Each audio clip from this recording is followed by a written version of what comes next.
Hey, Krish, what's going on?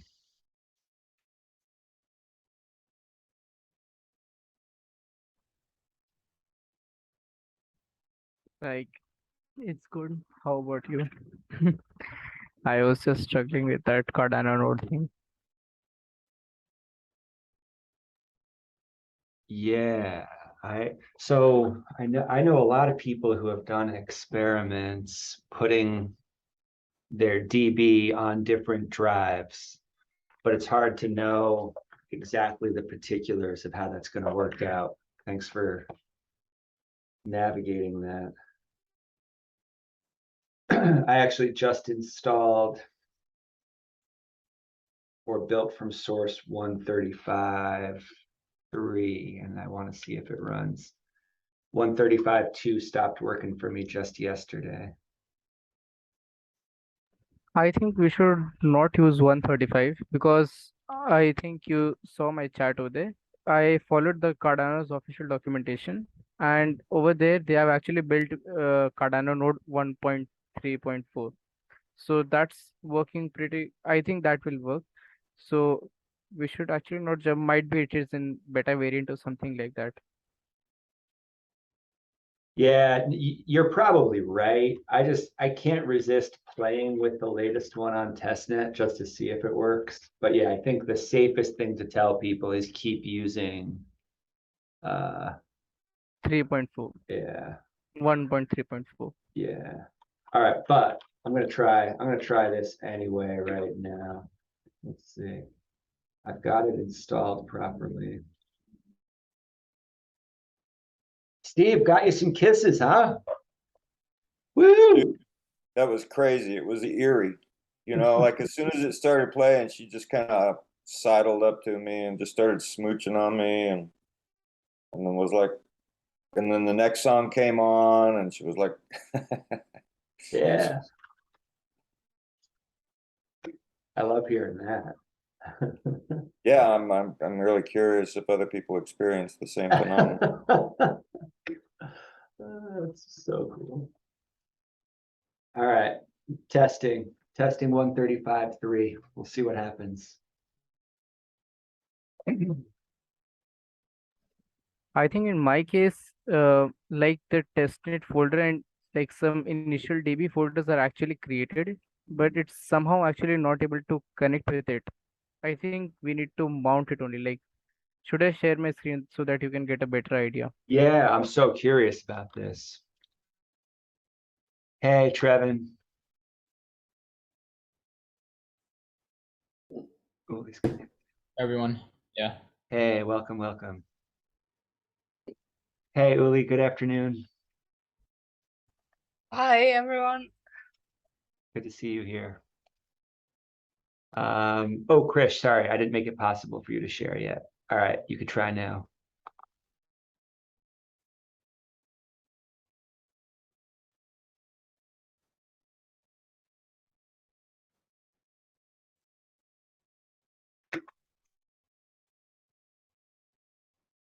Okay. Yeah.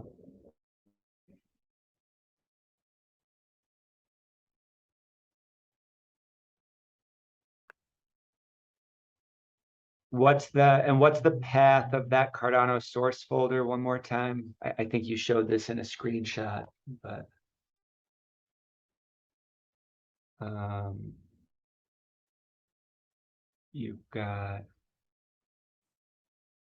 you've got your config files on line 2 and 3, but what drive is Cardano source on? I'm looking over there. Yeah.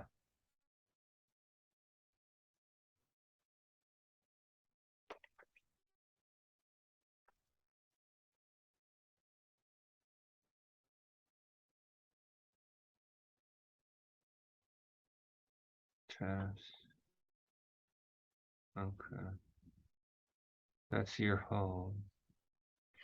Okay, and then when you use this database path and this socket path, what happens?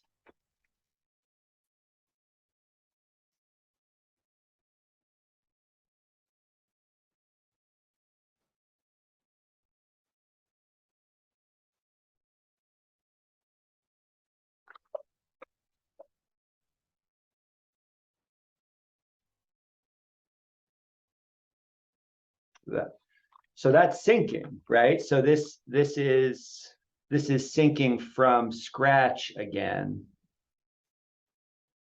Was the desired behavior to see that you could move an existing database, or is this acceptable?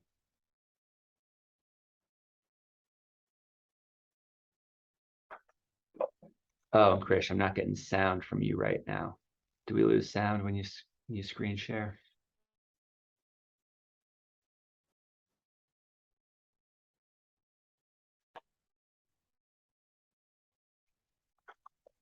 Oh, sorry, like I was speaking and I was muted. Gotcha now. Okay, so now as I think you were able to see, the Cardano sync, the syncing was in process and this will actually complete. But what happened like yesterday or day before yesterday, I put this thing on sync and actually I don't have that much space. I'll just show you what's the case over here. You can see I have only 57 gigs of storage over here Right. on my local system, and I think this is not sufficient for now on. So what I actually did is that I made an external hard drive, Yeah. this Cardano H. So basically I made a partition in my local 1 TB hard disk, and this is around 111 gigs of uh, like storage, right? I basically want to connect this. So in my case, if I'll show you, so on my local system, it's working pretty much fine. Like it's creating the DB immutable ledger and all those sort of stuff. But I don't want this thing to be here. Uh, delete permanently. Delete. Right. So as an alternative, what I actually did was that I mounted a MNT. I mounted this H drive, MNT H. Right. So you can see this mount PWD. Mm-hmm. So this mount H drive, I'll show you like how it looks in the folder. You go over here. So basically you have this home folder. So currently whatever we are working, we are on this folder. And this MNT, this mount folder is basically connecting to the outside drive folder. So you can see we have D, C, D, H and all those things. This H drive is basically our mount external folder. So if I'll try to interact with this mount folder from here, let's say if I need to create some file, I'll just show you how this thing looks. On this Cardano H, just delete this, right? So if you want to see like, can we interact with this, I'll simply touch temp.txt. So when I create a file, so it actually creates a file over here. So basically we can interact with an external drive from our WSL terminal, but it's not in our home directory, right? So what we actually need to do is that we need to connect this mnth directory Mm-hmm. to this testnet folder over here, right? So I was trying to mount that directory. I did this on my Debian system, and I'm seriously not getting like why it's not working over here. So as per your like what you commented right now, just replace the mnth testnet folder over here, and let's see like how will it work. Right. So this thing started to work, but it raised some error, and I actually showed you that error in that drive file. You can look through it. So this is not the case, like this is not how this will work. We need to actually mount this particular directory or this path to our local folder. So this is the whole story.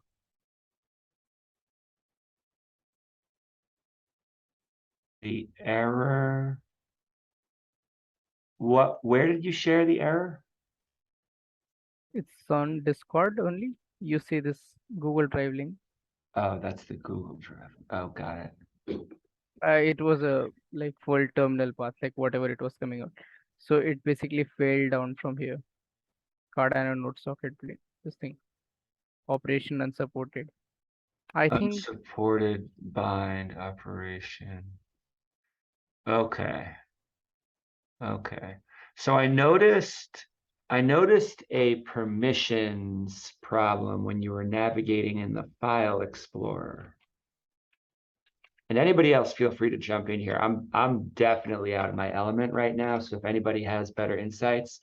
But I noticed like if you try to make I saw that you were able to make a folder from the command line. But if you try to make a folder in H, yeah, why are you getting this message right here? H is not accessible. You might not have permissions to use resource network contract administrator. I think this is not running on like actually when you'll go over here and you'll do this thing like CMD, right? Mhm. No. Wait, this folder, Windows subsystem for Linux. This one, right? We'll copy this. We'll open a CMD, not CMD, PowerShell. PowerShell without administrator, right? And we'll just CD into this thing. So you see, PowerShell, this thing code is actually over here. We'll actually can do dir over here. You'll see that we have so and so folders.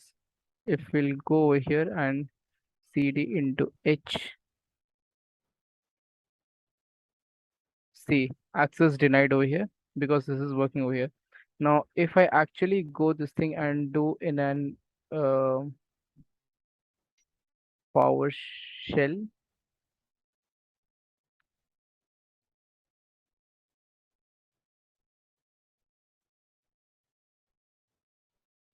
PowerShell run as administrator.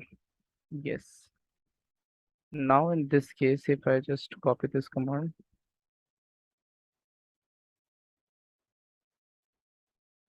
and if I actually try to enter into this folder, where Okay. Okay. So, okay, Krish, this is very specialized, and I really want to help you. Let's come back to this at the end of this session, okay, in like yes, 80 minutes this from will now, because I recognize this is really important for you to get this working. And I also want to honor everybody else is here and talk about things that are much more general to the course. Is that fair?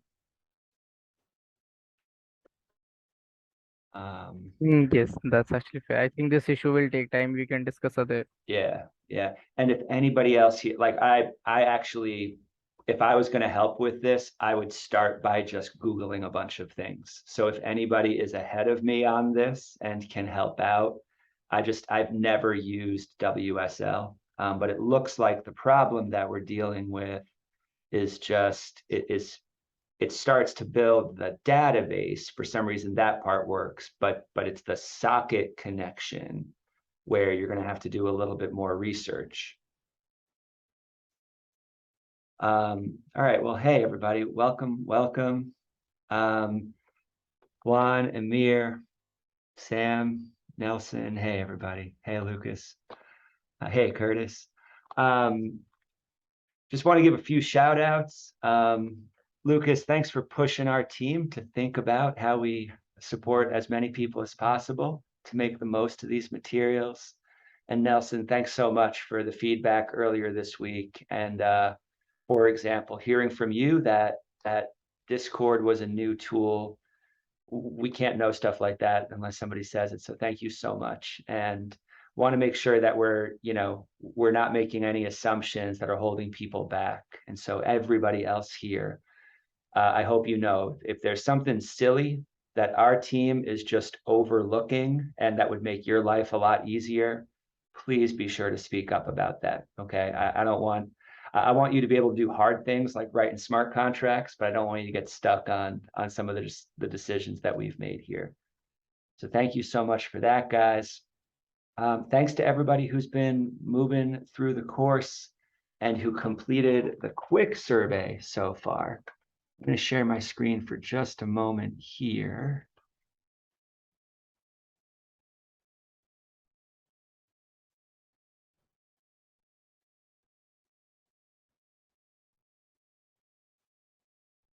So when you log in to PPBL, I'm going to keep putting the link to this week's announcement at the top of the homepage, right? So I log in, always look for this link right here, right on the homepage of the course, just to get the latest. And this week's announcement shows that the newest module is number 202. 201 came out last week. And there's a really quick survey right here. It has 3 questions on it. And it's just our way of finding out, you know, the facts of where you are right now. So are you able to run Plutus apps? Are you able to run a node locally? And then just a place just to jot your thoughts down about any or all of these questions right here, okay? But your answer to these questions can be really short if we're still on point, okay? But just want to have a place for anybody to speak up about anything that's going on.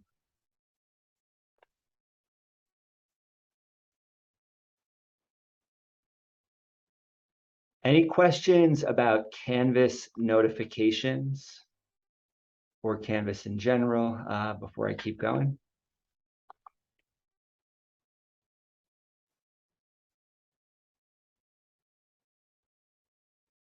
All right. And so, as it says here, live coding this week, if you still have environment setup questions, let's come back to those at the end. But to start moving us into the juicy content of this course, we're in the building background knowledge phase right now. Okay, so you've onboarded, you've kind of seen some of the challenges of setting up the environment. And in order to do everything in this course, of course, you're going to need a testnet node and be able to run Plutus apps. But not everyone has to do everything. For example, if you're really excited about using the front end, learning how to develop there, you can work through this module without any need for either of those initial tools, right? You don't need a node and you don't need Plutus apps to complete module 202. And either way, if you find out that you're most excited spending time on the front end, we need you, right? The entire developer ecosystem of Cardano needs people who are specializing in building front-end tools and user experiences. So, well, and one more thing, okay? So the building background knowledge phase started last week with 3 ways to mint a token in 201. Continues into just initially learning about the front end template. And then we've got 2 more modules. This one will go live the end of this week, 3 ways to mint an NFT. And 204 will go live on Monday. And that'll complete the building background knowledge modules, okay? They'll all be there. And from there, we can start specializing. Okay, when we move into the 300 level modules, there will be even more choice for you about what you choose to go deep into. And at that point, there might be only one 300 level module that you really want to dig deep into. Or of course, you may choose to do a survey of touching on all of these just to continue to get a broad picture of what Cardano development looks like. And that'll be your choice, and we'll definitely talk about that more as we move into the specialized phase of this course. Any questions about that stuff, how this course is structured at a high level?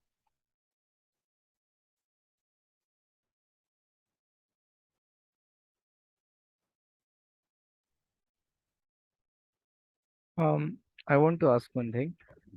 So I have actually not touched this front end part of this course, but you're saying that like front end can be developed without knowing the Plutus smart contract. Like what type of projects are you expecting to develop? Like we'll have certain limitations only over there, no? Like we can only use pre-built smart contracts. So I want to answer that question from a team level, okay? If you are on a dApp development team there is a likelihood that somebody is going to specialize in writing the actual Plutus contracts, and somebody else might specialize in building the UX and UI.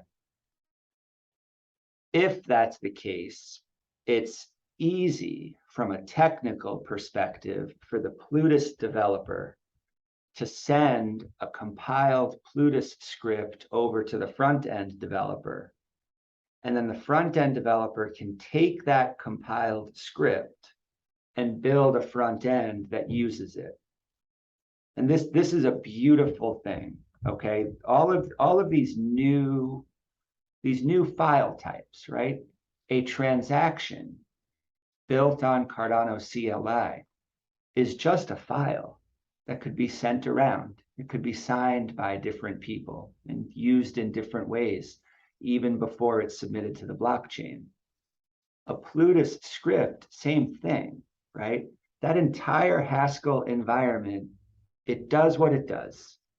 It can build a validator, can compile that validator to a script, and if you want to use the Plutus application backend, it can run that, and there's lots of benefits that come with that. But there's also a lot of challenges to running the PAB that way, and you don't have to, right? You can pass that file over to the front end, and as you'll see, in module 202, all that's happening is we're showing you two basic things. One, the very basics of connecting a wallet to a front end, and two, a very basic introduction of what some blockchain queries are like. And the point is not even to get you fully up to speed on how to write any query you want, but just to introduce you to the shape of what those queries look like. Later, right, we'll do a whole specialization module about querying the blockchain when we get to here.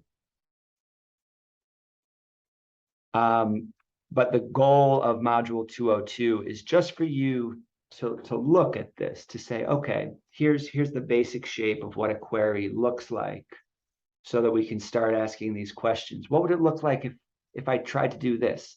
How might I accomplish X? Is there, and that's what I'm hoping you can all bring to these sessions starting now and over the next few weeks. How could I build something that fill in the blank? And we can definitely do a walkthrough of this code if that feels helpful to anybody. But sorry, Krish, that was a longer answer to your question. Does that basic idea about how Plutus scripts are easily shareable files, is that making sense? Yes, to some extent, yes.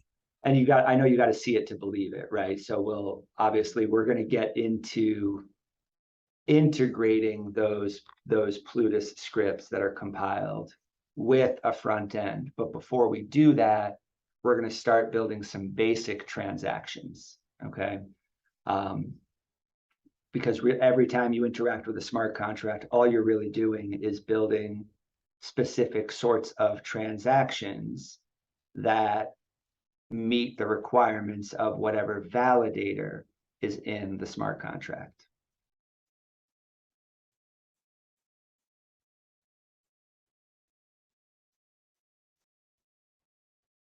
So thinking specifically about these two topics, token minting, and if you've had time so far this week to start looking at the front end, does anybody have any kind of what if questions or other things that you've become curious about as you've started to look at these modules?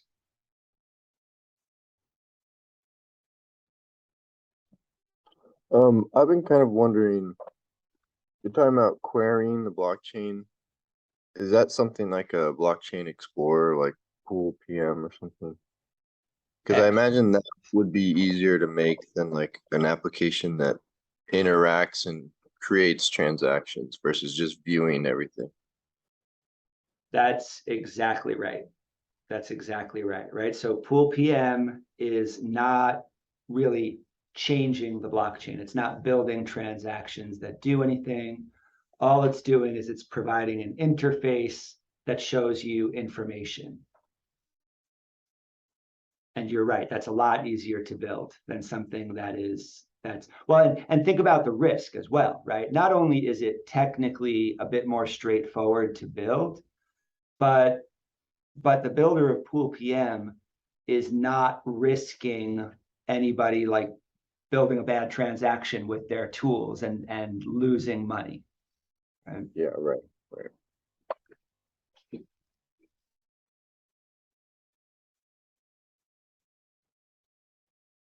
So one of the questions that we're going to ask over and over again for the next few weeks is what's actually on the blockchain and what information is somewhere else.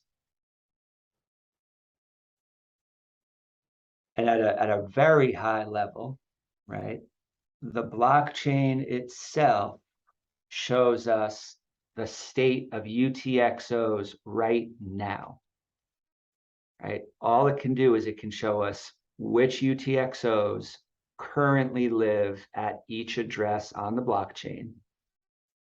It can show us the value in each of those UTXOs, and if it's at a contract address, it can have a datum attached to it. And we haven't even seen all of that yet, right? We haven't really looked at UTXOs at smart contracts yet. But that's all the blockchain itself can do. That's the ledger layer. Separate from that, we need a way to look at the history of all of the transactions that have ever happened. So, for example, when you look at a Cardano NFT and it has maybe a name and an image attached to it,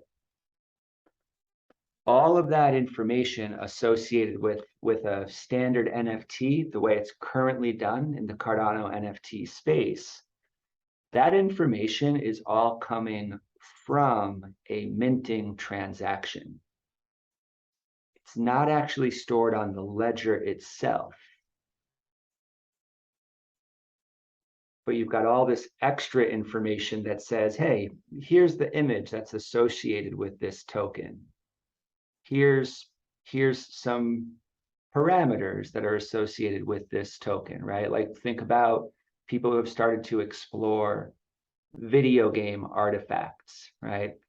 I have a sword that with this rarity and this power, right? All of those parameters can be written into minting transactions.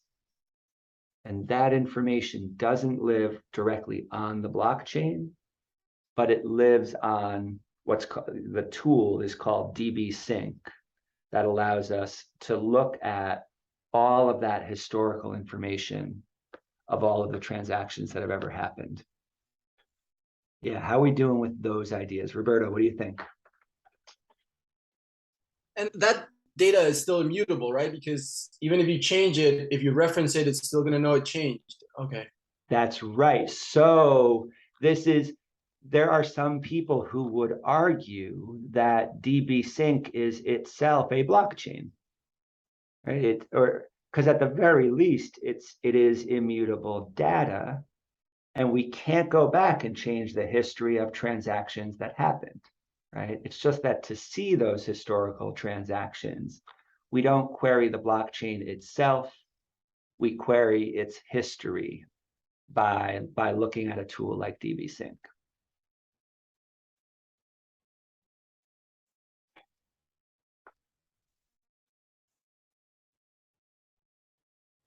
So I'm happy to just look at a few examples. Roberto, what do you think? Sorry, just another question. I never really understood the difference between the computation layer and the ledger layer, I think. Is the computation layer for off-chain code and the ledger is for on-chain?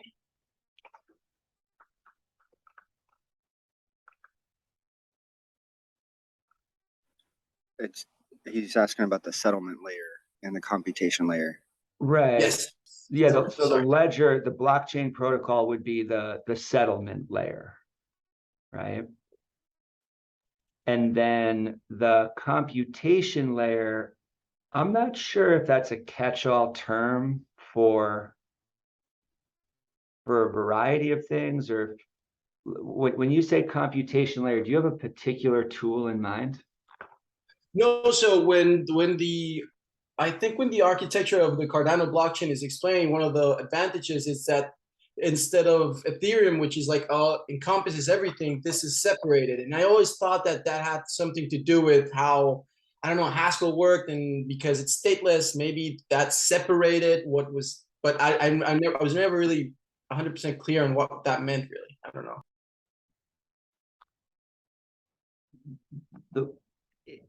For my own functional understanding, the way I think about the computation layer is a big collection of tools that's still growing and being refined by everybody who's trying to build on Cardano.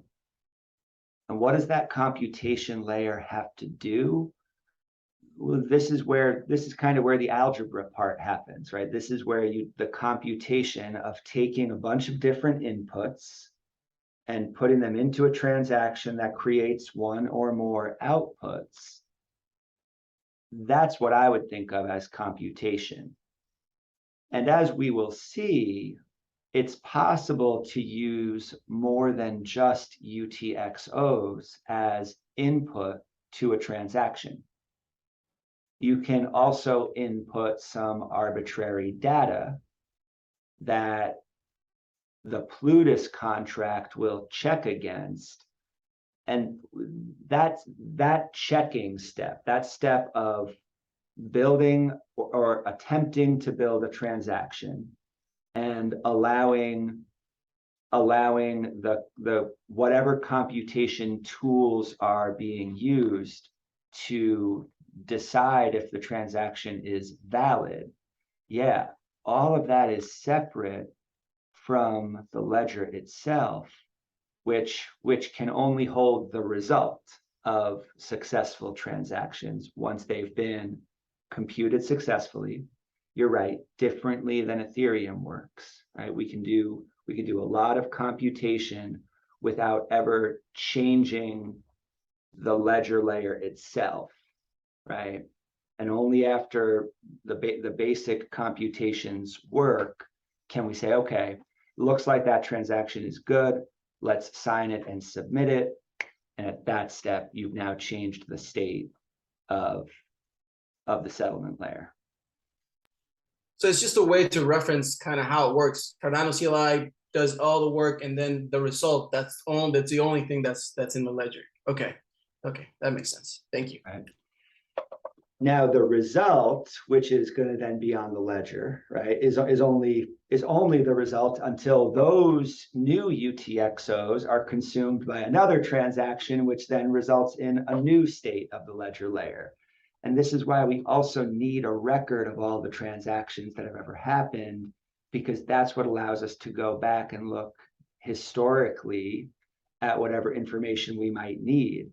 The history of how a token has moved from one address to another could be interesting, right? The set of inputs or outputs to a given transaction could be interesting. And certainly, as we've already seen in the case of metadata, the metadata attached to a transaction can give us the functionality of NFTs. And we'll see more about that next week, but we can also preview a little bit about metadata today if there's time. Curtis, what do you think? No, I just wanted to add to that wonderful explanation about the settlement layer and the computation layer. And you're right, it is different than how Ethereum handles, its transactions. And in my opinion, one of the things that really benefits from the separation of the computation and the settlement layer has to be, it's built on the chain and it's built in Plutus core. And that provides that Cardano foundation of security and principles and protocols at the settlement layer.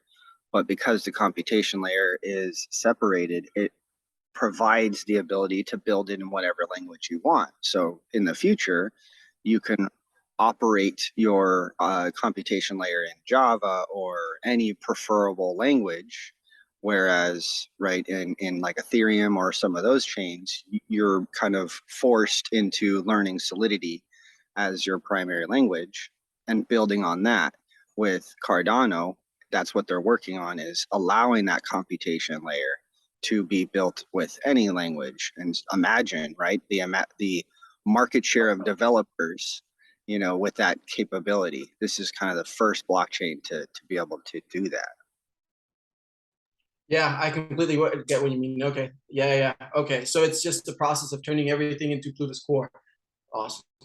Thank you. Yes. And that, right, I don't think we make a big enough deal about what you just said, Curtis, is that we're not locked into Solidity. We're not locked into any one language, right?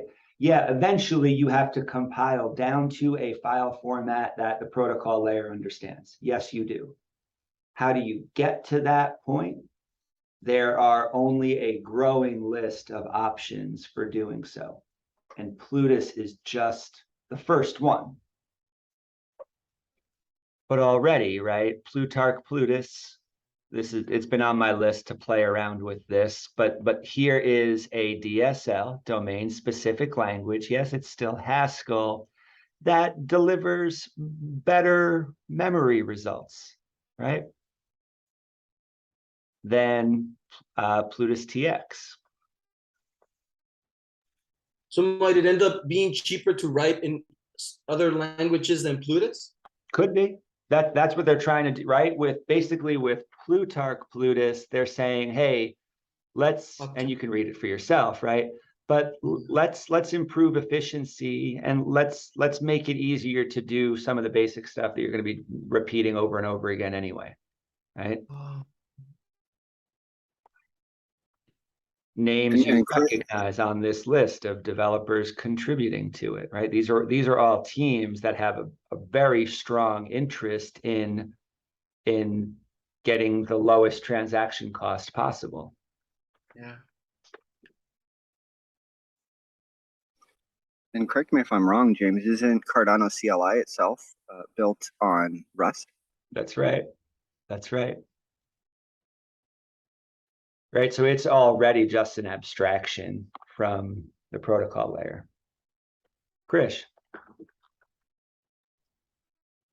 Yeah, so I had one doubt when you were actually talking about that we can use some other language to write Plutus contracts and all those sort of stuff. So I don't know whether this is possible or not, but while I was like working in Python in previous some of the projects, I have observed like there are certain tools, certain libraries which actually convert a particular Python written code into some other code. Like we used to, like I've also done one such project that which can actually convert basic Python code into a C++ code, just as in like how you translate from one language to another. Such type of translations are also done in mobile app development. Like when you'll open the Android Studio, you'll see that your previous Java code can be converted into Kotlin code like very easily, like they have done. Similarly, like as you were saying that we can actually make much of our stuffs on front end side, like can we integrate something like JavaScript of TypeScript code into an Haskell code, which can be actually converted? Like it's just in thought. Like we can do functional programming in JavaScript also, and if we can take that thing into account, is it possible, something like that? So a very personal answer to that question. We all have that list of things we can't wait to learn about, right? Someday when days are 60 hours long. The number one thing on my list is also from Plutonomicon, the Cardano transaction library. All right, so this is a pure script library for building smart contract transactions, right? Interacting with smart contracts. And pure script, if you haven't heard of it, is a language that is semantically 95% similar to Haskell, but compiles directly to TypeScript. And it's awesome. I started just doing the beginner tutorial through PureScript itself, and look forward to getting back to it because it's fascinating. And the reason I'm doing that is because then as soon as I'm done, I want to jump into trying to build some things with the CTL.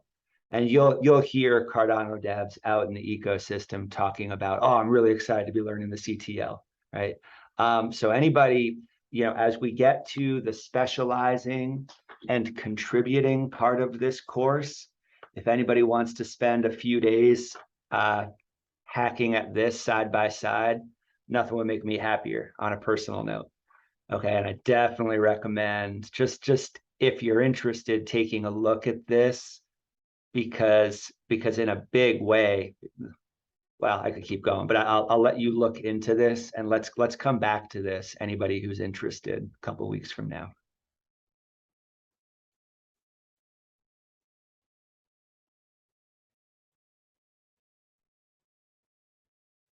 You can see their thoughtful roadmap right here. Start with a simple transaction. This is what we're going to do in our front end as well, right?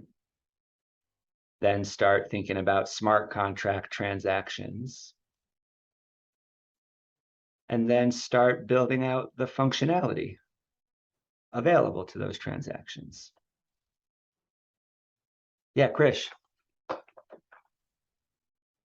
So, like, this was one doubt regarding this. Then I also remember a previous doubt when you were actually showing like how you were making the UTXO transactions, right?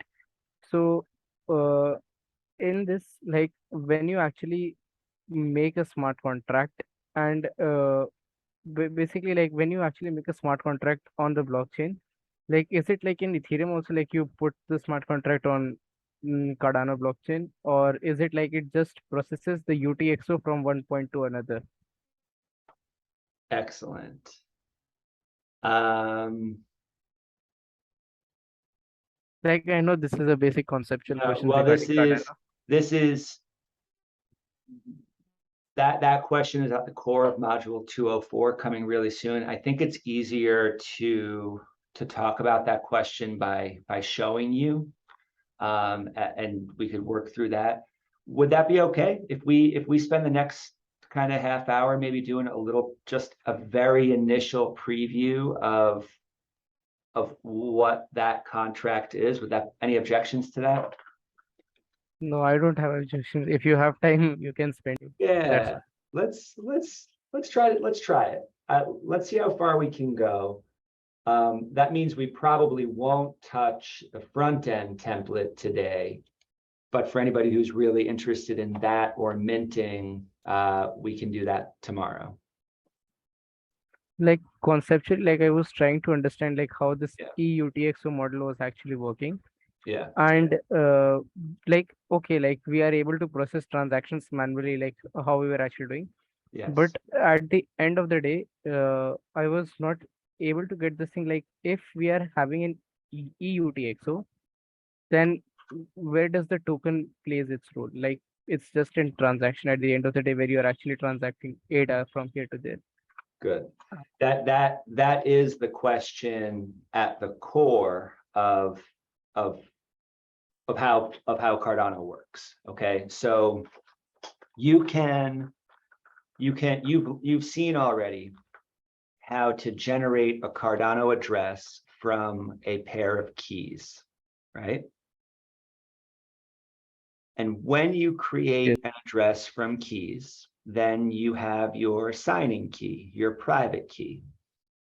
And that key can be used to unlock UTXOs that are owned by a certain address.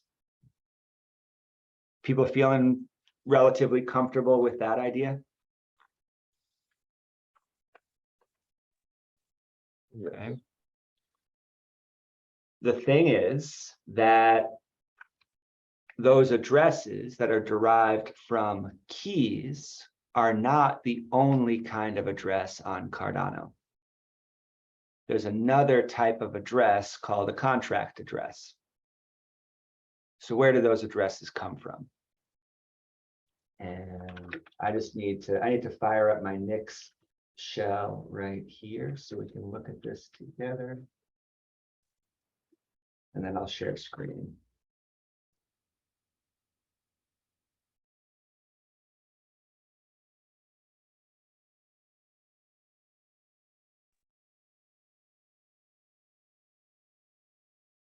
Like, do I only have such type of conceptual doubts, or like everyone has such thing? Oh, well, I mean, this concept is at the core of understanding this course. And I don't expect anybody to have this concept yet, but it's the most important thing to understand about what's actually happening when we talk about Cardano smart contracts and building actual dApps. So this is such an exciting place for us to go. And just trust that we're going to be spending a lot of time on this idea. This is probably the most important idea of the next 6 weeks.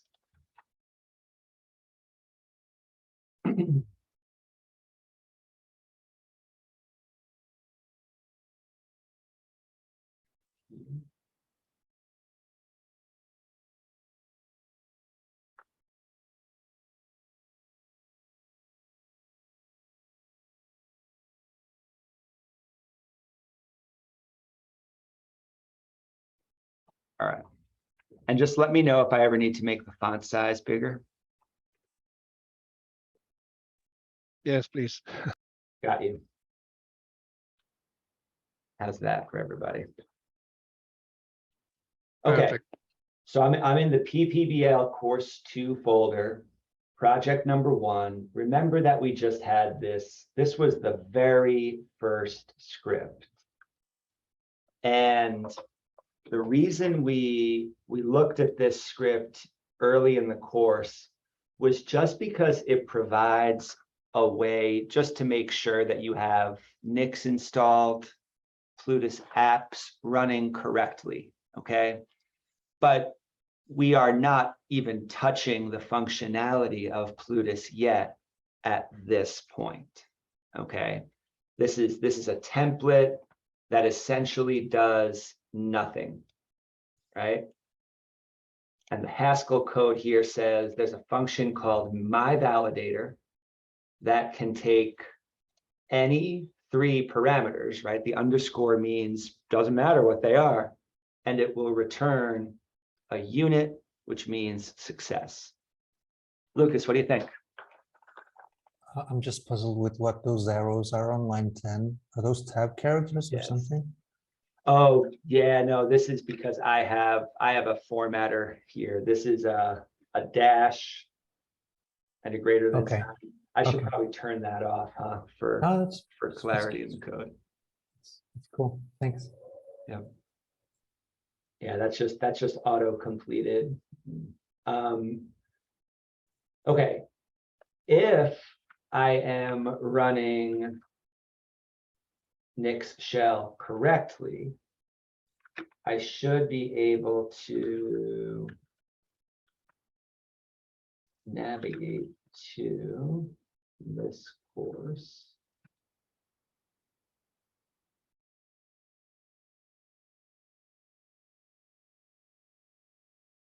Project 1. And then here's where I can run Cabal REPL. And this is what we had you do in the first project. Just make sure that you can load this up so that, actually, let me check that I have my output folder. I do, so that I can run the compiler. Write my first validator script, which creates the output, my first script.plutus. And Oh, go ahead. sorry, I forgot to raise my hand. So No, you're good. in this code also, like the basic Haskell code, which is written like in this also, like from line 18 to line 22, like I'm able to understand like what is this particular thing actually doing. But whatever we are importing above, what is their particular significance? Well, like what all functionalities they are offering that I don't know over here.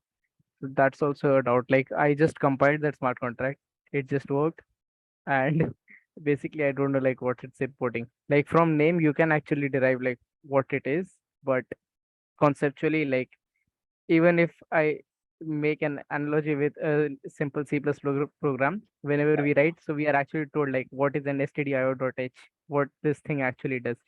In this case, I don't know that thing. That's exactly the question you should be asking. And I'm going to deflect it for just a couple weeks, okay? Because what the choice we're making in this course is to kind of show you the high level of what the whole stack looks like. And then from there, we're going to start drilling in precisely to those details, right? At a high level, what am I doing? Well, I'm importing a lot of stuff. And some of it is part of Cardano or Plutus itself, even Ledger, but others are popular Haskell libraries, codec, data.ason, data.bytestring, okay? So, and then right here, I can even import from my own project, right? So these are coming from a variety of places.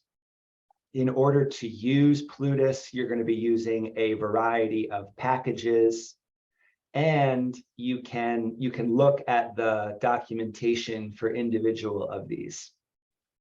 What's nice is that when you start to write actual logic into your validator code, you can start just by copying and pasting from some things that other people have done. And if you're missing an import, the error reporting in Haskell is very good. You'll see it when you run Cabal REPL. And maybe if we have time in just a moment, maybe we can just do that. Try to make this validator do a tiny bit of something and not import everything we need, just to see what those errors look like.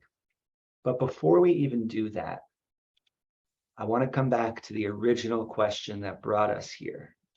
All right. I can compile this script. I hope I did. Okay. If I get right, it means it worked, right? It's either file error on the left. Whoops, well, actually down here, right? Either I get an error on the left or success on the right, and I got success. So we're good. And that means if I go into my output folder, I see this compiled Plutus script. That's all well and good, but what can I do with it? And this was only introduced briefly as an optional task back in module 101, but it's worth it for everybody to see this right now, okay?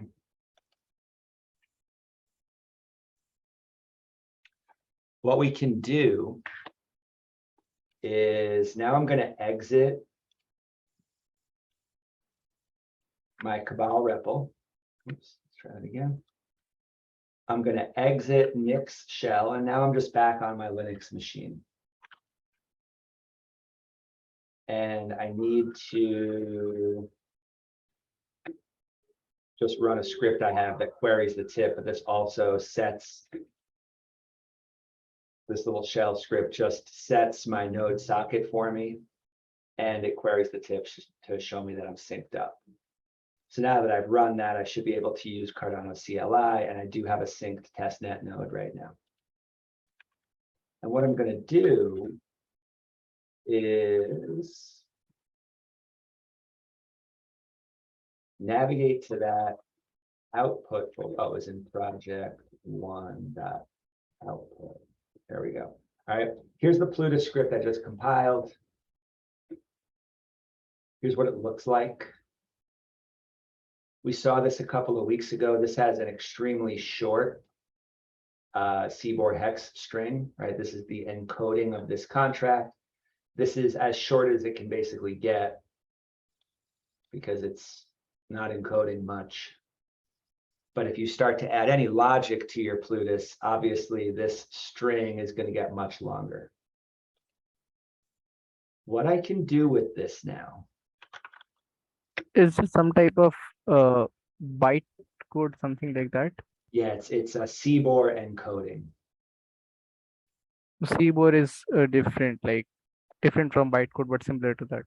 It's a style or an approach to encoding. What does it stand for? Concise binary object representation. Okay. So basically, after compiling a Plutus contract, you get this CBOR hex code and this output file, basically. That's right. And you can read about CBOR. I just dropped that into the chat. Mhm. Okay.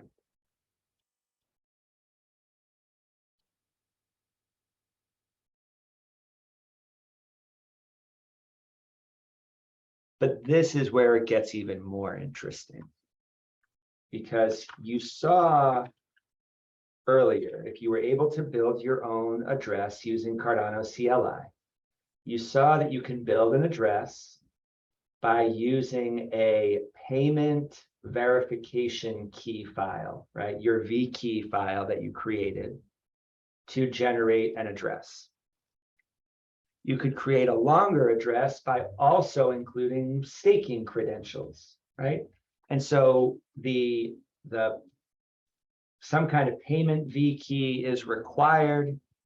Staking key is optional. If you use both, you'll get an address of the length that you'll recognize from any wallet like Daedalus, Yoroi, Nami, Eternal, and the list goes on, okay? Those addresses, those wallets are building you addresses with staking credentials by default. But that's not the only option. There's another way to build an address that doesn't use a verification key file, but uses a script file. And you started to play with script files in module 201, where you started to think about minting tokens. If you haven't seen module 201 yet, what's covered there is how you can mint a token using what's called a native script or a Plutus script. What does a Plutus script look like? We're looking at the minimum example of one right here. What does a native script look like? That's covered in module 201, and I encourage you to take a look. In addition to creating policy IDs from these different kinds of scripts, we can actually build addresses from these scripts. So watch this. What does that say again? It says payment script file. So clear this out. Once again, I have this Plutus script in this folder. And what I'm able to do, address build with a payment script file called myfirstscript.plutus.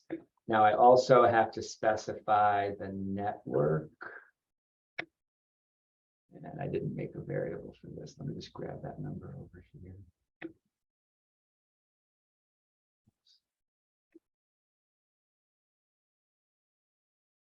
You'd think I'd have it memorized by now. Okay. So I'm saying Cardano CLI address build from what? A script file. On which network? This one. But I could write mainnet just as well. And let me, you know what, just to make that more legible, let me also create an out file.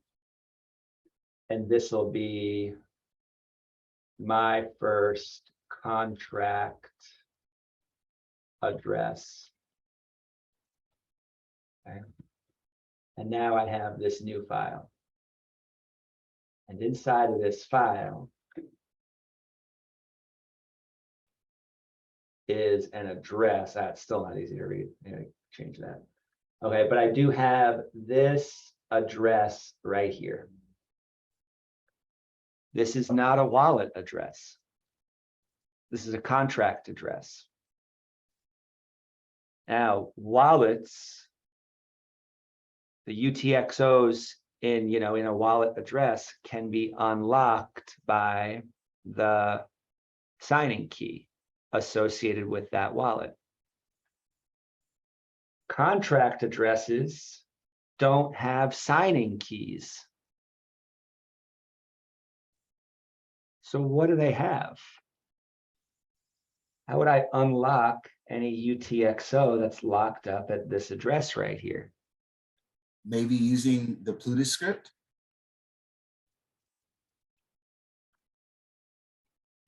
You're a ringer though. You've heard this before. I know, but I had to cheat one time. You do, bro. It's so awesome. You're doing such a thorough job. Like, this is great, man. This is what this is great. Thanks, man. We're starting from this conceptual level, and I want everybody here to rest assured, if you're wrapping your mind around this for the first time, be patient with yourself, be generous with yourself. This is the most critical idea right here, okay? This address was generated from a Plutus script file. This Plutus script file is just a lightweight representation of a set of rules. Now, it's a little bit ridiculous to talk about right now because, like I showed you earlier, there are actually no rules here. But the rest of this course, once we start to get this concept down, we're going to start to write rules. Okay. Krish, go. Okay, so initially you run this particular smart contract on that Cardano, on that thing, you actually build it out, right? After building that thing, you got an output.txt file where you had that hex code and that the description file. Basically, in that description, you'll have those functions which you can actually use in the front end code, if I'm not wrong, right? After that thing, you actually build this thing using your particular wallet. Like, I'm just trying to understand this Cardano CLI address build payment scripts file. So payment scripts file, what is this? And my first Plutus script dot Plutus, this is the output file, if I'm not wrong. Then this particular tagline I'm not able to understand. Yeah, no, that's fine. And I want to rewind a little bit, okay? So we actually haven't done anything on chain yet. We haven't done any contract interactions. And this represents a major departure from the Ethereum way of doing things. Because you're right, on Ethereum, we need to basically tell the entire world computer about the contract that we are now making available to anyone else. That's not what I did here. What did I do here? I wrote some logic, and again, we'll write more logic later. I compiled it to this .plutus file, this my first script.plutus, which just kind of looks like an object, doesn't it? Right? This is, but the key part here is this CBOR hex string that is a representation of the logic written here. From this file, I ran Cardano CLI address build, and I took this file as input to address build. I specified my network, and as output, what did I get? I got a contract address. This one. But I haven't done anything on chain yet. All I have is an address to which funds could be sent if I wanted to send them there. And just for fun, watch this. I can query this address. So this address is not on the testnet right now. Well, there's a complicated answer to that question. Let me show you. I'm going to query the UTXOs at that address on testnet. Okay, so query the UTXOs on testnet at the address, this one. And I only just compiled this for the first time, but let's see what's there. I'm going to zoom out just a little bit so this comes a little closer to fitting on my screen. And I'm going to zoom back in just a second. But my goal of showing you this is to show you, wow, there's actually a lot of UTXOs at this address right now. Look at all those. So what are they doing here? Well, keep in mind what this contract here is. This contract here that doesn't do anything is informally known as the always succeeds Plutus contract, right? It always says yes, no matter what you throw at it. But what's important to recognize is that if I compile this script and turn it into an address on my computer, and anybody here compiles this script and turns it into an address on their computer, and anybody anywhere in the world does the same thing, the output is always going to be this address. That's determinism. So if you've ever heard of determinism as a selling point of Haskell, this is what we're talking about. If you and I write the same validator code, the same set of rules, we're going to end up with the same address. How do you feel about that idea? So all those UTXOs are from different people who ran that Yes. script. Yes. So in fact, just to have a bit more fun, and Lucas, I see your hand up, but let me just put this on the screen so people are looking at it together. I'm going to go over to testnet Cardano scan as well, and I'm going to query this address. And the first thing I'm going to notice how it doesn't say address up here. It says contract. It shows us the script.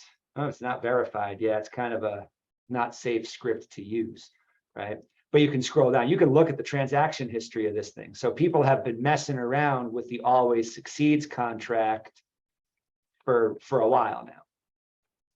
And actually, well, we'll get to that later. There's been 99 transactions on this one.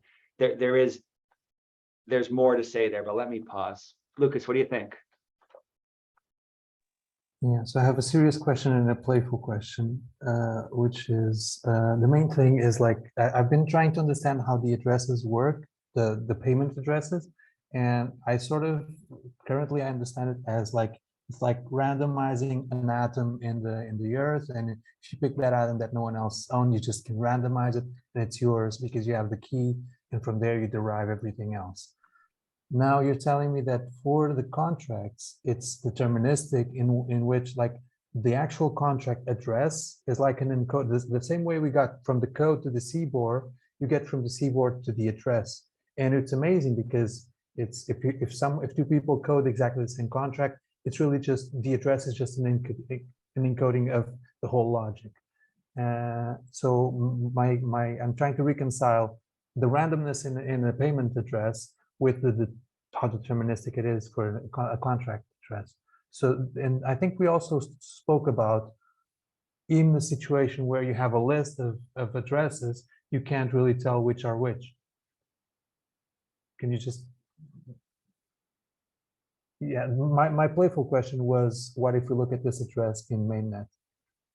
Well, and Sidan just asked that question too. I think I need a synced mainnet node in order to build that address, but off screen, let me just try that just to see if it's possible. And if I'm able to build this address, heck yeah, let's look at it. I'm just not sure I can. I think I need the parameters.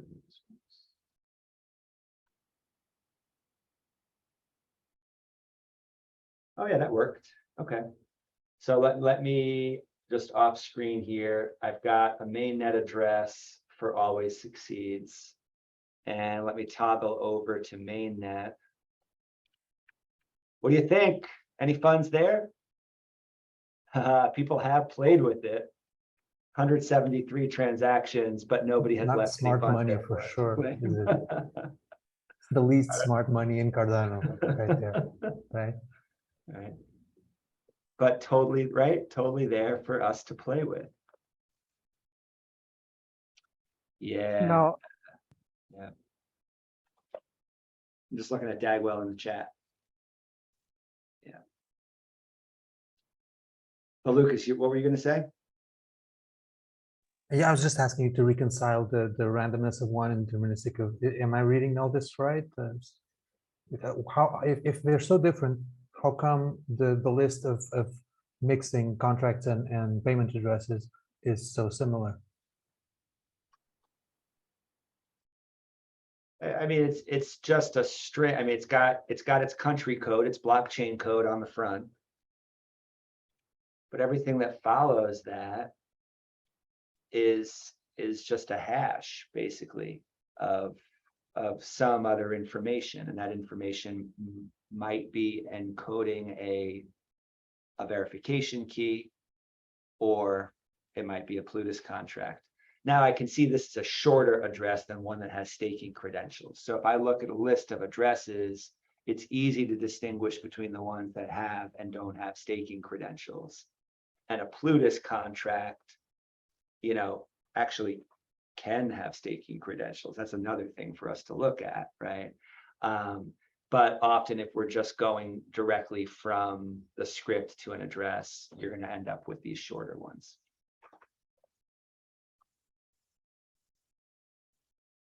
It's not a seeded hash. Yeah, thanks, Dom. That's right.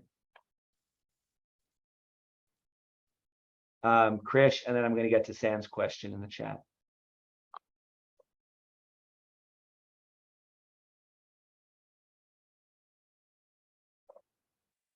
Oh, Krish, do you still have a question? Yes. So pretty much like the process, like if I actually need to make down a flowchart, like if someone asks me like how will you actually make a particular Plutus smart contract in Haskell, how will you actually compile that thing, deploy it, and actually see on the testnet? Right now you just said that this thing is not deployed on the testnet, but you are viewing it on Cardano scan.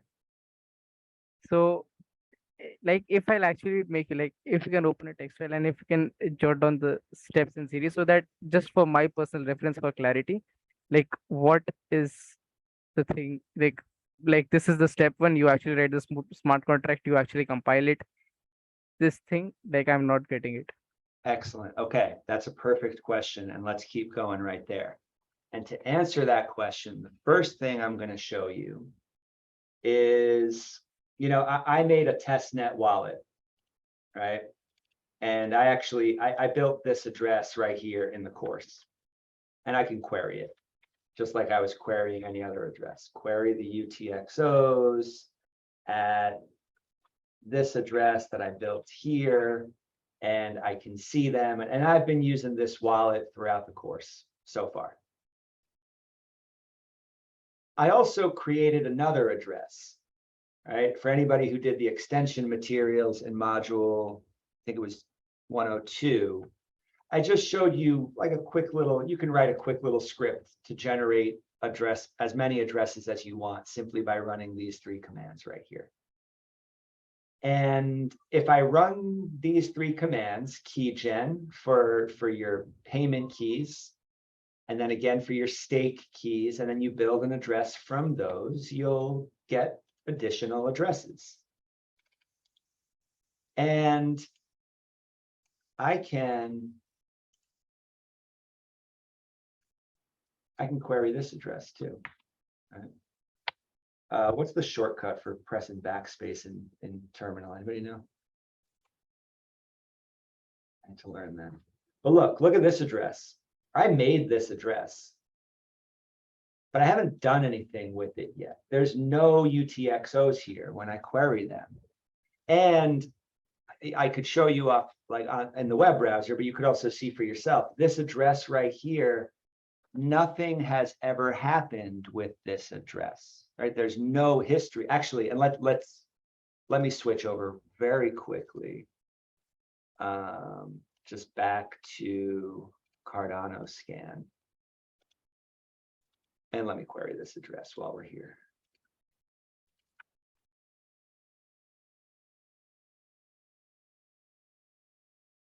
It knows there's a staking key attached. but it's not delegated. That's never been done. And there's never been any transactions.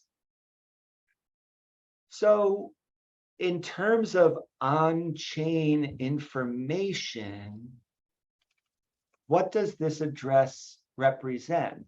Or put another way, on the Cardano blockchain, does this address actually exist?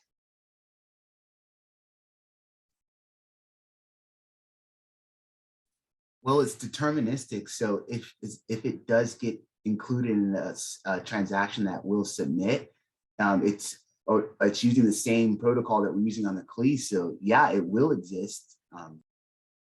Oh, you just said it will. Does that mean it doesn't yet? The address is the contract. Could that be? And not until it gets validated by a node, it doesn't exist, in my opinion. All right. There's nothing to see. It's an empty vessel with no information attached to it on the ledger. It doesn't own anything. It certainly can't send a transaction because it has no UTXOs to send. And remember, this is an address. Notice it doesn't say the word contract right here. This is a wallet address. So, same question regarding a contract address. I can write a contract, compile the Plutus script, and then build an address from that script. And when I have done that, I still haven't put any information on chain yet. All I've done is I've written a set of rules for interacting with that address once I start sending UTXOs to that contract address.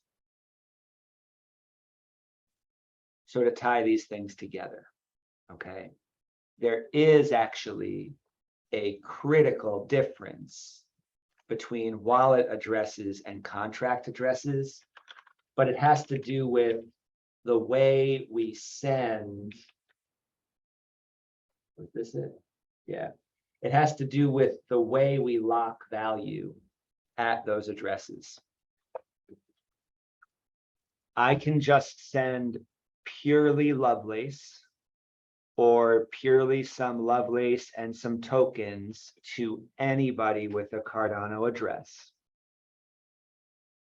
And the rules for that value, once it's locked up, is the owner of that address is going to have to be able to sign a transaction to unlock that value and send it somewhere else. That's the rule.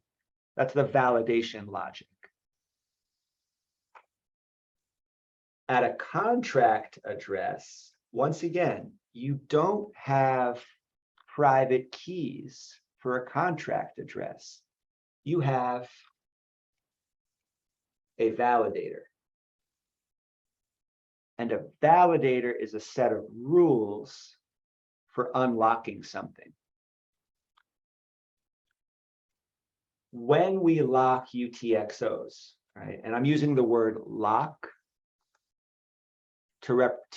as basically synonymous with the word send. I can send value to a contract address, and if I send that value to a contract address, now it is locked there.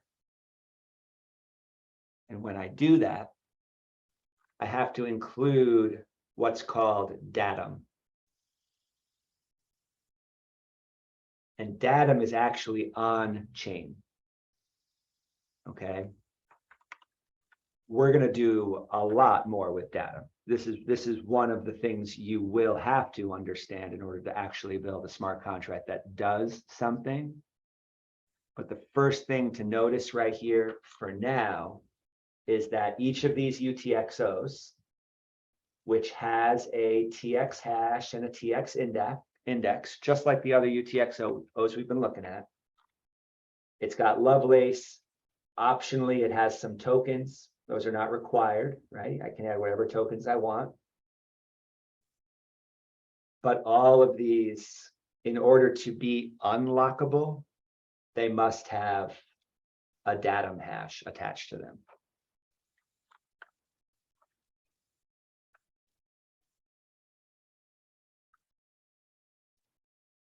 To actually interact with the smart contract happens at the step that I try to withdraw any of this value, or said another way, right, to consume any of these UTXOs from the contract. When does the validator logic matter? It matters when I'm trying to spend a UTXO that's currently locked at a contract. Instead of providing the signing keys, I have to meet the requirements of whatever rules are written right here in the validator. Curtis. I actually had a question. It's more of a curiosity. I think I see it happening out in the real world, but I kind of want to validate that. Is this an actual practice of the contract where people or developers create an endpoint to deposit into that script address? I know anybody can, but say you want some IO monad or some side effect to happen when they deposit. Is that an actual practice? Do they do that, or do you just deposit in there and then to withdraw it or spend that UTXO is where the validator comes in? Are there ever functions that occur when you deposit? Excellent. So the question is, can I send value to a contract address and have that trigger some action? Yes. Excellent. Excellent. All right. Two ways to answer that question. Okay. One, we can use off-chain code to trigger some action, right? What we can do is we can say, hey, look, let's set up a service that watches the contract address. And whenever a new UTXO hits the contract address, let's look at the address from which that UTXO came, and let's send something to that address, right? Or trigger any other action there. So you can absolutely do it that way. Okay. Another way to do it is to build transactions that have both inputs to and outputs from contracts. And so let me show you.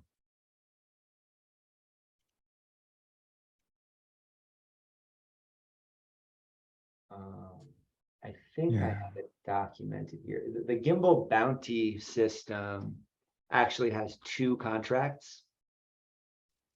One that holds a treasury of funds, like the whole bucket of funds, and the other that holds individual escrow UTXOs anytime somebody makes a commitment. And the transaction that pulls funds from the treasury and places them into the escrow is actually interacting with two contracts at once. And I'm just not sure if I fully documented that, but let me see. And for anybody who is seeing this for the first time, this is one of the projects that we're going to work on together a bit later in this course. So I don't want to overwhelm anybody. I just want to show you a little bit about this. I think this is the one right here. Yes. Okay. So just blur your eyes and notice for a moment that we are still using Cardano CLI transaction build, but obviously there's a lot more than I could include as I start to build more complicated transactions, right? This has, let me just separate the lines of this a little bit. Also notice this is not built for Babbagery yet. Okay, this is an old transaction that we're going to have to update before we start actually using this right here in the course right now. But we've got a couple of different inputs. Okay, we've got one input that comes from the Treasury contract. And if I'm trying to use an input from a smart contract, right, trying to consume an input, I can't just say, like this one right here, this is a TX in from the wallet of the contributor. This is just a regular wallet UTXO, as is collateral. But anytime I try to unlock a UTXO from a contract address, there's more that I need to include. The script, the datum, and the redeemer. These are big concepts. We're going to work on these together. But for now, just notice that if you're trying to consume something from a contract address, there's more you got to include. And the Vassal hard fork is changing these requirements as we speak. Okay, so exciting moment right here. The outputs.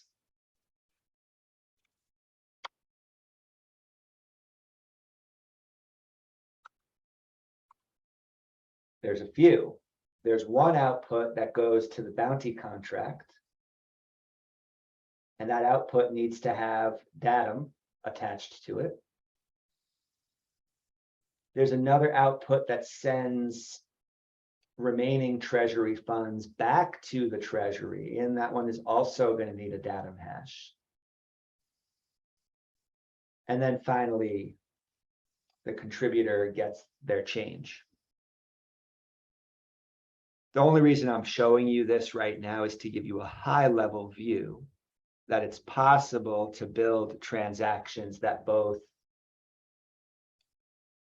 unlock funds from one contract while locking funds elsewhere. Or in this case, at the same, right? You could build a transaction that only uses one contract. Somebody hits it, maybe they get some value out of the contract, but then they leave something else locked there, right? And so you can have two interactions with the same one. How does it feel to look at this? What questions does this raise? I'm never sure if I'm showing like too much too soon, or if this is making some sense.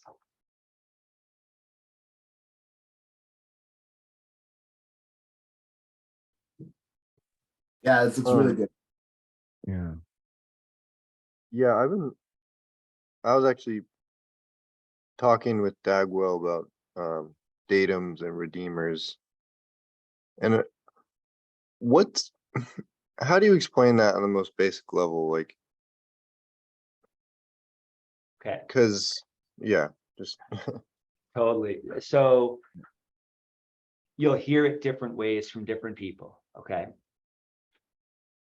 The fundamental technical difference between datum and redeemer is that the datum is going to be stored on chain at right there inside of the UTXO, right? It's a first-class citizen on the ledger layer, just like the value embedded in a UTXO, the datum can be stored there right on the ledger as well. Okay. And redeemer can't. They're both referenceable inside of your validator code, right? When I start writing actual business logic in Plutus, that business logic can check against what's seen in the redeemer, and it can check against what's in the datum. All right. But again, the fundamental difference, datum is on chain, redeemer is not. but for a smart contract, or I kind of see it like it's sort of like a safety deposit box, and the lock is the datum, and then the redeemer is like kind of so you have the script address. Just tell me if this analogy is completely incorrect, but you have your script address, which is kind of like this safety deposit box, and the datum is whatever in the box, and then if someone else needs to access the script, they have like kind of the key that opens the box that they can then use that information, right? That metaphor holds up. And I actually encourage everybody to do the exercise that Sam's doing right now. And I have one that I like. And compare this to yours, okay? I like to think about the contract address like a convenience store or a bodega, right? And so this is the place where a business is happening.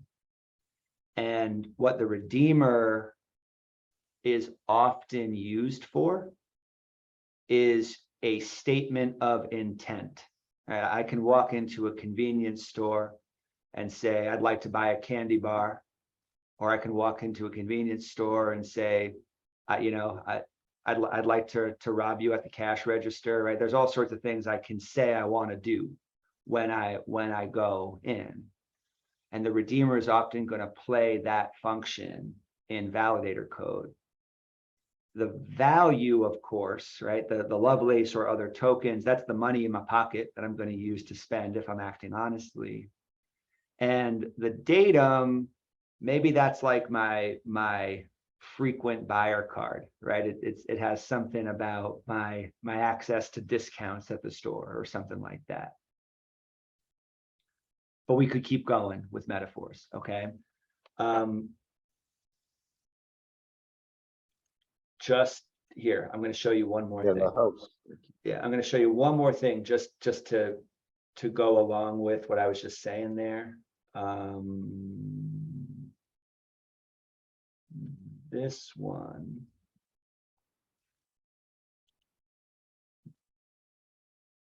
This is a working contract for the bounty and escrow that I was just showing you the transaction for.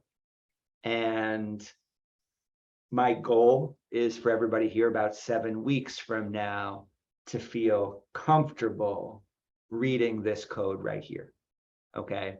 But just as an initial look that we're gonna go obviously much deeper into, we've got a datum, we've got a bounty action, and we've got a context, okay? This is the redeemer right here.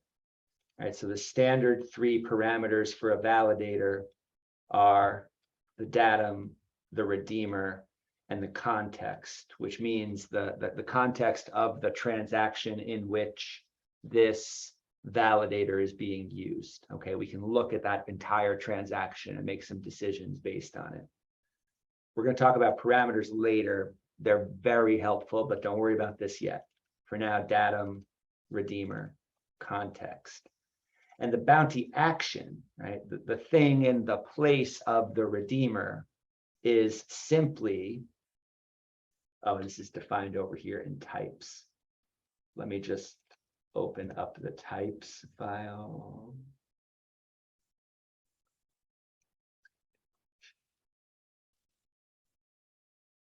Oh, types.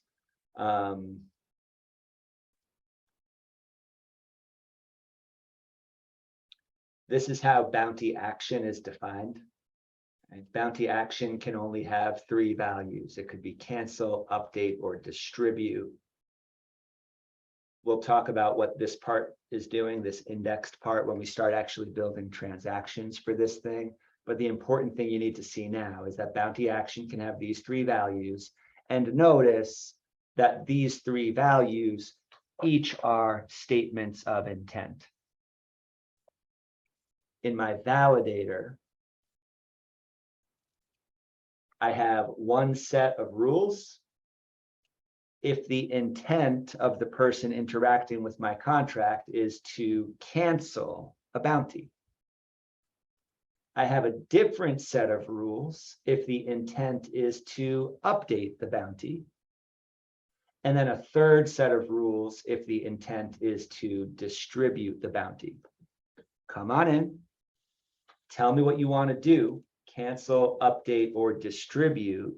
And depending on what your intention is, specified by the redeemer, there's then logic that follows from there. How does that feel? That helps a lot. Thank you. Rock on. Awesome. All right, this was pretty dense for the last hour or so. Hope your brain is feeling good. I never want to expect people to stay over time for these sessions, but I'm happy to stick around if people have questions about anything else. So if you got to run, thank you for being here. Same time tomorrow. We'll start with your questions once again. We could revisit any of this stuff, but also I would love to take a look at the front end template and hear your questions about that too. And think about it. For the rest of this course, we're going to iterate between learning a bit more Plutus, learning a bit more about transactions, and learning a bit more about how the front end works, and gradually we'll weave those three things together to the point where you're starting to understand how to put a full dApp together.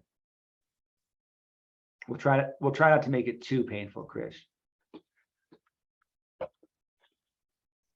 No, it's just that like whatever you are explaining, like it's going pretty good, but it's just that like it's okay, like you are explaining these things from that point of view, but I'm thinking that from an basic logic point of perspective, like if someone will actually tell me like, okay, like if I actually want to learn Plutus, like I'm learning Plutus in such a way that if someone tomorrow also asks me some question like, okay, like how did you learn this Plutus subject, or how will you actually guide us something?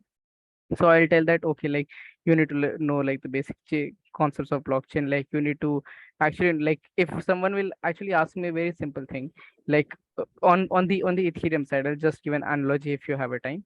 So if someone asks me like, how do you deploy a smart contract, or how do you interact with a smart contract? Like it's simple. Like you need a particular wallet, you need to pay a certain gas fee in order to deploy that smart contract. You get your ABI, you get your hash code for that thing, right? So that hash code is over there. You in that ABI is a JSON file via which you interact with that thing. It actually has the function, all the sort of stuff. So and you can use this EtherJS library. We have so and so functions like this. It's pretty good. But in this case, I'm able to understand like what's the EUTXO model, like how the transaction is being processed, and everything at the end of the day is a UTXO. But a UTXO actually holds a certain value, and if it holds a value, then it is like every like I'm not actually pinpointing something like this, but if every UTXO actually holds a value, then that is certainly unique in its nature, because like if you actually talk about the like ERC20 token or ERC NFT, like the non-fungible tokens, like what do we actually mean by non-fungible token? Like they're only one of the kind. And in case of like here also, like we have this particular UTXO, it's not a fungible token, but actually you cannot like interchange between them. So basically the core construct, like that is the thing.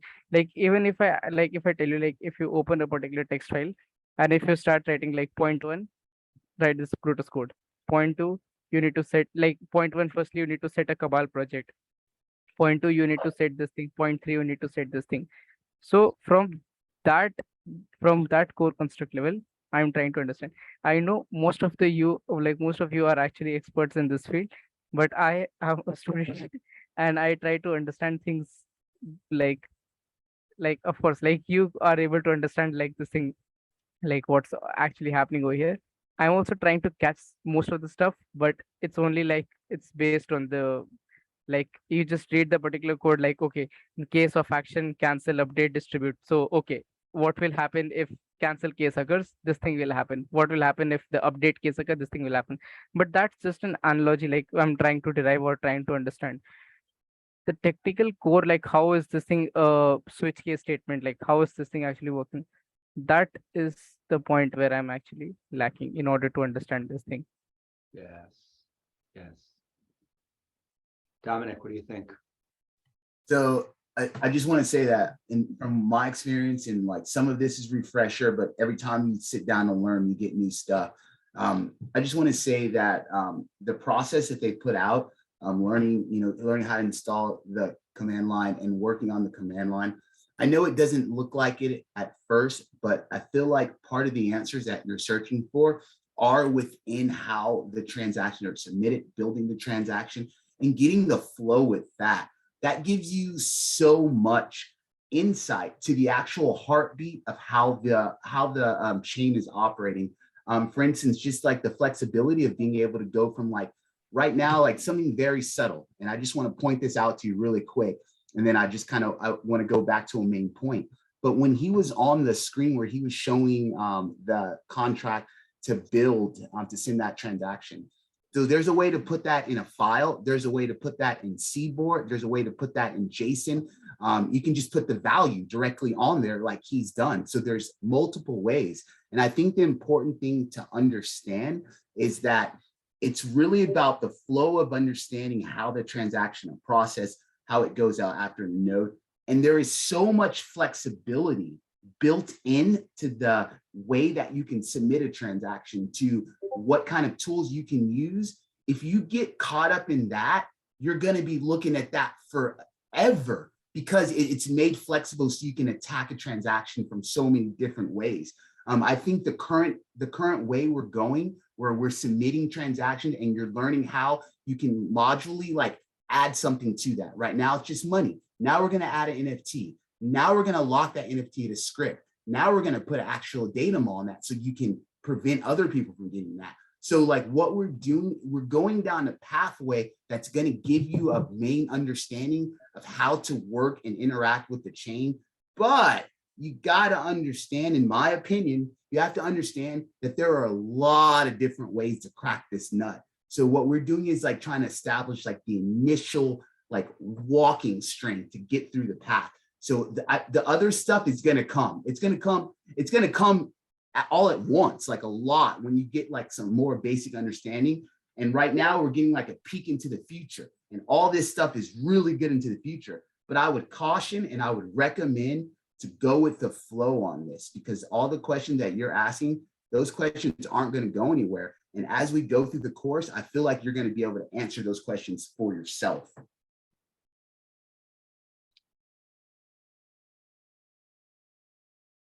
Dominic, thank you.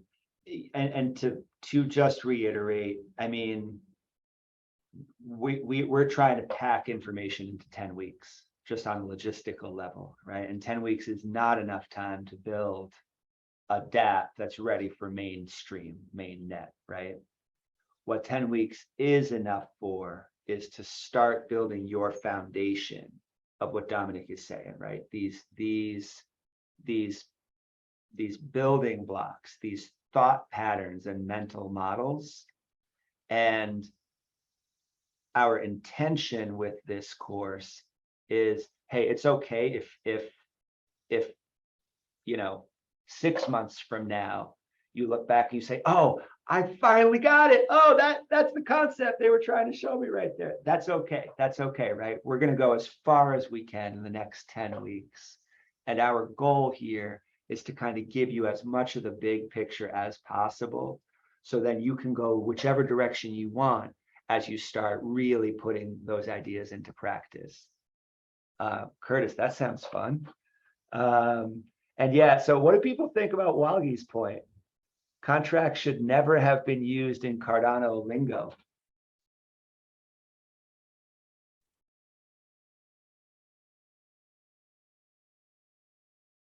That's a great question, because it's really not the same, but like it's kind of close. It does some of the same stuff. So I think from an outside point of view, it helps relate us to other change in concepts, but it is not the same.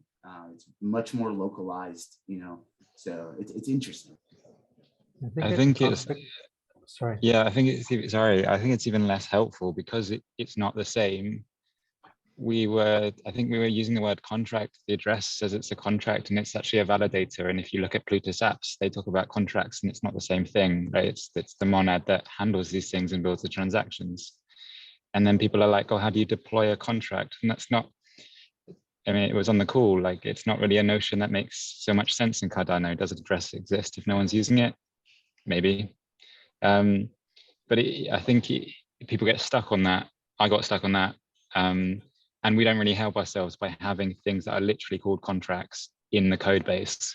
And you'll be on the Plutus Pioneer program, or you'll be here and someone says contract, and then you have to spend 5 minutes unpacking which version of that they meant. I agree with that. Yeah, I agree with all that, and also with what Dagwell said. Don't worry so much about the names, and just keep understanding the flows and what it does, what things do, because in the end, that's what's going to teach you how to work it, right? All right, so Dom, I agree, and going to make a counterpoint anyway. I think what might be the hardest part about this is the legacy of what smart contract has meant to date in blockchain development, and that maybe Plutus validators are actually the closest we've ever come to having something that behaves more like, you know, a contract from the pre-technical world, from the pre-blockchain world. And think about this, right? When I think about a binding contract, just in the brick and mortar world between two parties, what does that contract do? It lays out the stipulations for what each party is going to do. Right? It puts in writing some agreement about who's going to do what. And actually, that is what's happening here. And this is fundamental. Again, this is an idea that we're going to cover over and over again for the next few weeks. This validator right here can't do anything but say true or false. All it can do is return, yes, I validate you, or no, I don't. To me, that sounds a bit like what, you know, a brick and mortar world contract does. That here, this is where we can either take the next step or we can't, based on the rules outlined here on this document. If you meet these conditions, you may proceed. If you don't meet these conditions, you can't keep going. Now, in this sense, this validator, the same way I think of a contract, it's a thing. It's not an action. It's not a function. It's not doing anything. It's just the statement of rules that is then applied to where the action happens. Where does the action happen? In transactions. All action on Cardano happens in transactions. We write rules for what those transactions must do here. And the reason this is confusing is because, wait, what if I'm developing both the contract and the transactions? It's a little bit of a mental hurdle for me to be like, oh, wait, I just wrote those rules. I just wrote the validator logic. And now when I build whatever I'm using to build the transactions, PAB, contract monad, front-end template, any other service, right? Whatever I do to construct transactions, my goal every step of the way is to make sure that whatever I'm automating consistently delivers on these rules when it should and doesn't when it shouldn't. What do you think about that? I think that's a very good way to explain off-chain code, because I'm not gonna lie, off-chain code scares me. You know, it just like on-chain, it clicks with me. I get it. Like I'm flow with it. I'm like, okay, that makes that's right. But then off-chain code, I'm just like, oh my goodness. And so much of it, it's like we're running simulations. So we're actually like running tests to see if this is going to work, as opposed to hooking up to actual wallets, you know? So when you're doing it in planning, it's really scary. So when you put those options out there, like front-end template, and like, oh, we're gonna have like, maybe we'll have the wallet construct the transaction. When you open those doors and let me know that, hey, listen, this is not the only way, you know, that right there for me, it lifts off weight and it makes me feel hopeful. I'm like, I can do a front-end template, and you know, so yeah, that's what I like.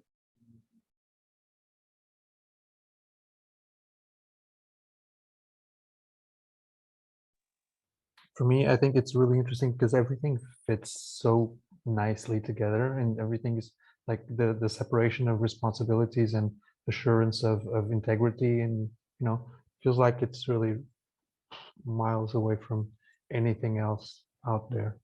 But time will tell, right? It feels like I made the right choice to be in this technology and not in any other. But let's see.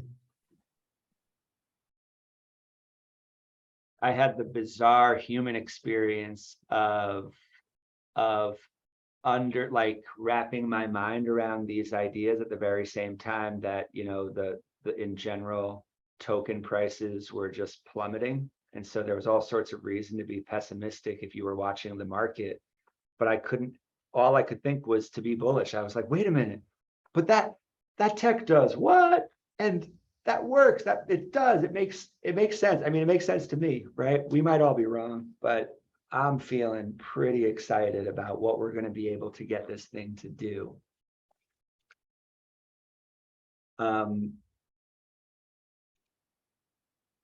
Here's just another little preview. Here's another validator. It uses Redeemer in a different way. This one doesn't use Redeemer as an action, okay, but as a set of details about the intention of whoever's committing to a bounty. But I just want to show you this thing right here. Input has auth token. And this function, okay, this helper function, input has auth token, is defined right here. It's also a Boolean, true or false. And what this does is it looks for some token symbol, some policy ID it checks, is that an element? Is that a member of the set of input values? What are input values? It's just a list of currency symbols. Okay, so does an input to this transaction match a certain token? We'll talk more about the syntax of Plutus here as we go on. We're getting there. But just from a conceptual level, I can write a guard in, I need this code right here and this code right here, basically. All right, so that's 6 lines of code. That will make this validator return true, right? It'll make the validator validate if a certain token is there, and it will not allow the validator to validate without the existence of that token in some input. That feels really exciting to me. I can mint any asset I want, and then I can make contracts that only work if they see that asset. And if you build on that primitive, well, now it's up to everybody here to express their creativity with how to use that primitive idea in various ways. What happens if I need multiple tokens as input? What happens if this input has to come from one place and another one from another, and then outputs have to go somewhere else, right? You can see there's another helper function here. that says the contract output must also have an auth token. Has to come in as input, must be sent to some contract. And then we could keep going from there. Where's the security? Where's the privacy? How's the level of privacy here different from tools that have come before? And how's the level of security different from tools that have come before? Lucas, see you soon. Yeah, Dominic, the transaction I was just showing you, and yes, Trevin, that's exactly right, right? We can use this as a state token. State token would be just one application of this technology, but maybe not the only one. And yeah, Dagwell, that's exactly right, right? We can build then the transaction. We can practice on Cardano CLI, which is not always standard operating procedure. I like doing it for the same reason that as an algebra teacher, I had, teenagers do drills, right? You just have, there's certain things you got to practice just to kind of understand how these pieces fit together. And doing it a couple times by hand on Cardano CLI helps you kind of really put those pieces together before we then move to automating those steps on the front end. Okay, but you can decide how much time you really want to spend experimenting with Cardano CLI and if you want to just jump straight into creating orchestration tools. That's up to you.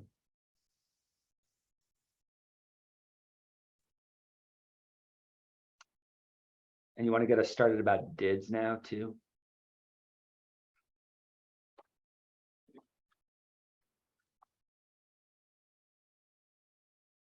We'll actually start the module 203 is going to start us into the work of thinking about existing standards and others that might need to exist. And as a collective project, what we're going to work on, as a collective project, we're going to work on starting to think about what credential tokens might look like, but that's coming soon.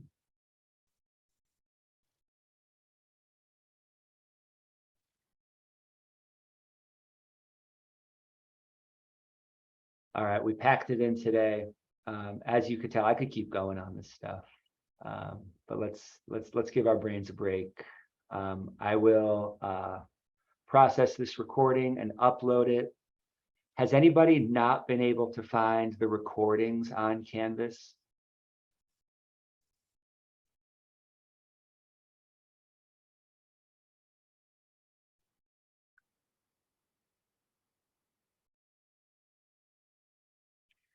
Krish, it's like the animal crawling up the well, right? It always takes 2 steps forward and then it falls back 1, but it keeps going a little farther each time, right?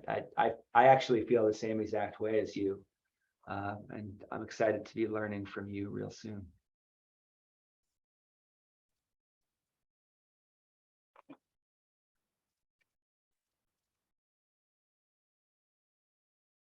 All right, y'all. Thanks for this session today. Please, I talked a lot. Please, like when there's questions or if I'm taking it on a detour that we don't need to go on, please speak up and tell me. Okay.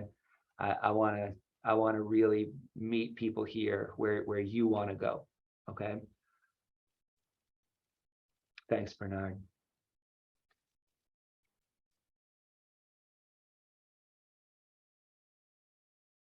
And Sam, yeah, let it process, and hopefully, like starting tomorrow, I would love to hear what questions people have after you take about 24 hours to process some of this stuff.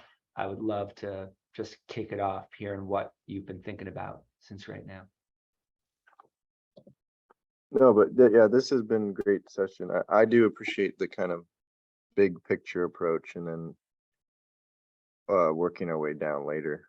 But thank you. Thanks, man. And for anybody who hasn't looked at Plutus Pioneers, it's an unbelievably good resource for getting into the details. Okay. And this Gimbal Labs is not thinking about Plutus PBL as an alternative to Plutus Pioneers, but as a complementing course.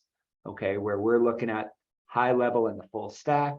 Plutus Pioneers is really going to show you the nuts and bolts of how Plutus functions work. And I really believe if you work through both of these things, you're going to see how they kind of fit together.